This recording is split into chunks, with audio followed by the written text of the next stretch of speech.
Hansel and Gretel. Once upon a time there dwelt near a large wood a woodman with his wife and two children, a boy named Hansel and a girl named Grethel. The man was quite poor, the children's own moth er was dead, and their step moth er did not care for them. Hard times came when there was no work for the man by which he could earn the means to buy bread. One night, af ter they had gone to bed, the boy and girl heard their fa ther and moth er talk ing. "What shall we do?" said the fa ther. "How can we feed the chil dren when we have not as much as two need to eat?" "We must get rid of the chil dren," said the step moth er. "Let us take them to the thick part of the wood in the morn ing, and there make them a fire, and give each of them a small piece of bread. Then we will go to our work and leave them a lone, so they will not find their way home, and we shall be freed from them." "No, wife," said he, "that I can not do. How can you have the heart to leave the poor things in the wood, where the wild beasts will soon come and tear them to bits?" "Oh, you goose," said she, "then we must all four die for want of food." And she left him no peace till she made him yield. The boy and girl heard all this, for they had not gone to sleep as their par ents thought they had.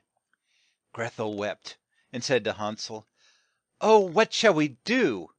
But Hansel told her not to cry, for he would look out for her. And as soon as the par ents had gone to sleep, he got up, put on his coat, and crept out of doors. The moon was bright, and the small white stones which lay on the path in front of the house shone like pearls. Hansel went down on his knees, and picked up a lot of them, and put them in his pock et. Then he went back to Grethel and said, "Sleep in peace, dear sis ter. God will take care of us." The next day, as soon as the sun rose, the wife called the two chil dren. "Come," she said, "you must get up at once. We have to go to day to chop wood." Then she gave them each a piece of bread, and said, "Here is some thing for your lunch. Don't eat it till it is time, for it is all you will get." Grethel took the bread, for Hansel's pock ets were so full of stones there was no room in them for it, and so they set out on their way. As they went on, Hansel, each few steps, dropped one of the stones on the path. When they had gone far in to the wood, the fa ther told the chil dren to pick up some wood for a fire, so they should not be cold. Hansel and Grethel picked up quite a large heap of twigs, and the wife set fire to them. As the flames burned high, she said, "Now lie down by the fire and rest, while we chop wood. When it is time to go home, I will call you." Hansel and Grethel sat down by the fire, and when it was noon each ate a piece of the bread. They could hear a sound like blows of an axe, and thought their fa ther must be near. But it was not an axe, just a branch which he had bound to a tree, so as to be blown to and fro by the wind. At last they fell a sleep. When they woke up it was quite dark, and Grethel be gan to cry. "How shall we get out of the wood?" But Hansel tried to com fort her by saying, "Wait a while till the moon comes up, and then we will find the way in a short time." The moon shone forth, and then Hansel took his sis ter's hand, and traced his way by the stones he had dropped on the path. All night long they walked on, and as day broke they came to their fa ther's house. They knocked at the door, and when the wife o pened it and saw them, she cried out, "You bad chil dren, why did you sleep so long in the wood? We thought you would nev er come." But the fa ther was glad, for it had made him feel sore at heart to leave them in the wood.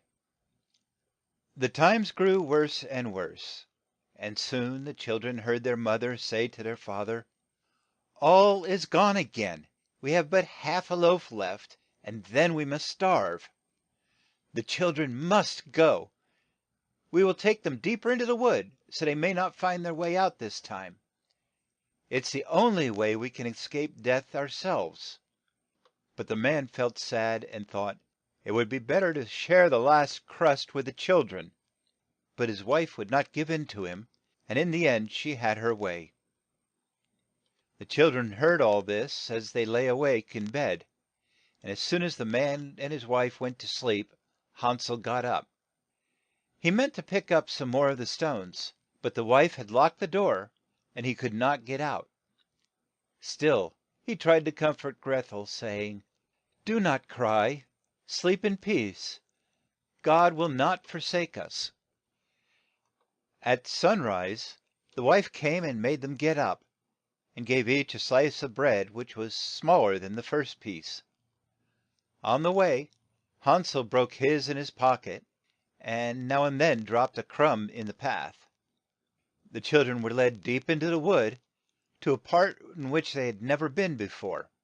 A big fire was made, and the wife said to them, "Sit down here and rest, and when you feel tired you can sleep for a while. We must chop wood, but in the eve ning, when we are through, we will come for you." When noon came, Greth el shared her bread with Han sel, who had strewn his on the path. Then they went to sleep. But eve ning came, and still they were left a lone. In the dark night they woke up, and Han sel said to Greth el, "On ly wait, Greth el, till the moon comes out. Then we shall see the crumbs of bread I have dropped, and they will show us the way home." The moon shone, and they got up, but they could see no crumbs, for the flock of birds that had flown a bout in the woods and fields had picked them all up. "We shall soon find the way," Han sel kept say ing to Greth el. But they did not, and they walked the whole night long and the next day, and still they did not come out of the wood. They were weak for want of food, for they had noth ing to eat but a few ber ries which they found on a bush. Soon they got too tired to drag them selves a long, so they lay down at the foot of a tree and went to sleep. The third day since they left home came, and still they walked on, but they on ly got deep er in the wood, and Han sel saw that if help did not come soon, they must die. Just then they saw a snow white bird that sat on a bough, and sang a sweet song.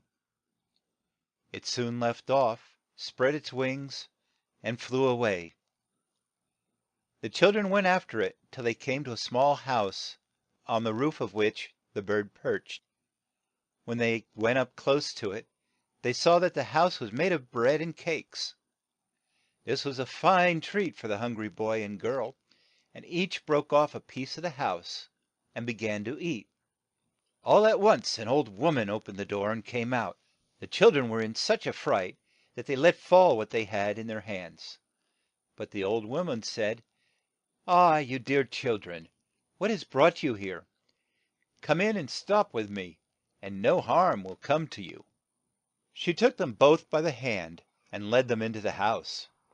There she gave them a fine meal of cakes and milk, fruit and nuts, and when they were through, put them to bed in a nice room with two small beds in it, in which the chil dren lay down, and thought they were in heav en. The old wom an was kind to them at first, but in truth she was a witch who caught chil dren to eat them, and had built the bread house to serve as a trap for them. The next morn ing she came and looked at them as they slept, and mum bled to her self, "They will make a nice bite for me." Then she took up Han sel with her rough hand, and shoved him in to a small room that had a barred door, like a cage. He cried loud ly, but it was of no use. Next she took Greth el and said, "Get up, you la zy thing, and fetch some wa ter to cook food for your broth er, who must stay in that cage and get fat. When he's fat as he ought to be, I shall eat him." Greth el be gan to cry too, but it did no good, for the old witch made her do what she wished. So a nice meal was cooked for Han sel, but Greth el got noth ing but crab's claws. Each morn ing the old witch came to the cage and said, "Han sel, stick out your finger, so I may see if you are fat." But Han sel used to stick out a bone, And the old witch, who had poor sight, took it for his finger, and thought it strange that he was so lean. When 4 weeks had passed, and Hansel still kept quite lean, she got tired of wait ing, and said she would have him for din ner the next day, fat or lean. The chil dren be gan to cry, but the old witch told them to be still. "Leave off that noise," she said. "It will not help you a bit." Next morn ing she made Greth el fill the great pot with wa ter, and make a fire. "First we will bake, though," said the old witch.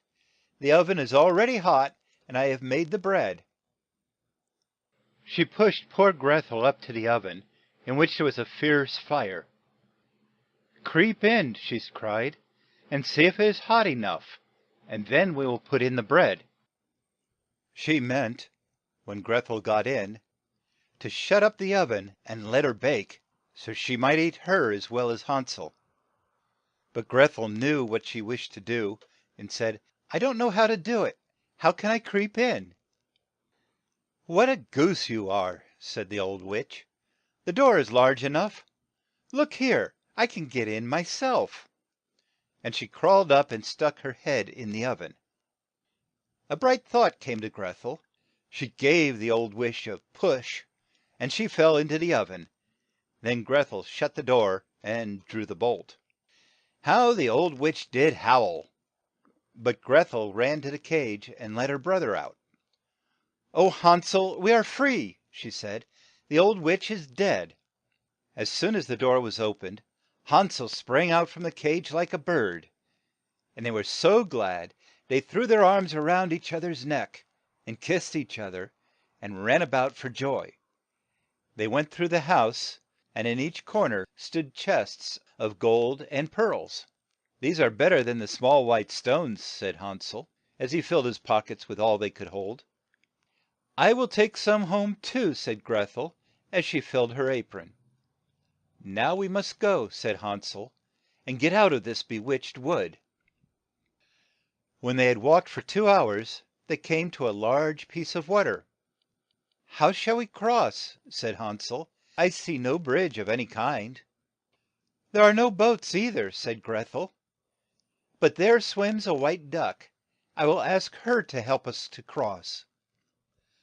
"Oh, lit tle white duck, let poor Hansel and Greth el ride a cross the wa ter on your back," said she. The duck swam up to them, and Hansel sat down on his back, and told his sis ter to sit be hind. But she said, "No, that would be too much for the duck. She must take us one at a time."